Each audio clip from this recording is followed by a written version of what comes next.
অল্প কিছু কেনাকাটা করার ছিল, তাই আমি রেডি হয়ে নিলাম বিশাল যাব বলে। আর আমার ভয়েসটা এরকম লাগছে কারণ আমার না অল্প ঠান্ডা লেগেছে, তাই আমার ভয়েসটা এরকম লাগছে শুনতে। আর টপটা যে পরেছি দেখেছো, খুবই ভালো ছিল টপটা, মানে একদম পিওর কটন। তো আমি তোমাদেরকে লিঙ্ক শেয়ার করে দেবো। আর এই যে লিপ শেডটা, জাস্ট ওয়াও একটা লিপ শেড, মানে খুবই সুন্দর। এটারও লিঙ্ক আমি তোমাদেরকে দিয়ে দেবো। আর লিপ লাইনারটা না অল্প স্মাচ করে লাগালে খুব ভালো লাগে দেখতে। তো অনেক কিছু কেনাকাটার ছিল, ভাবলাম যে আজকে অল্প সানডে, তো অল্প বিশাল থেকে আসি, যা যা লাগবে নিয়ে নেবো এখান থেকে। তো চুলটা ভেজেছিলো, চুলটাও খুলে নিলাম, তারপর বেরিয়ে পড়লাম যাওয়ার জন্য। রাস্তাঘাটের ব্রিজ হচ্ছে বলে রাস্তাঘাটের অবস্থা খুবইটা খারাপ ছিল।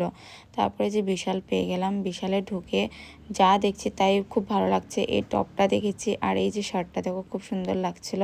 তো এই শার্টটা আমার এরকম ছিল না, তাই একটা নিয়ে নিয়েছি শার্ট। আর তারপর একটা ড্রেস পরেছিলাম, জাস্ট তোমরা পরে দেখতে পারবে। আর এই ড্রেসটা খুব কম প্রাইসে ছিল, কিন্তু না অনেকটা টাইট ছিল বলে আমি এটা নিয়ে নিয়ে স্কিপ করেছি।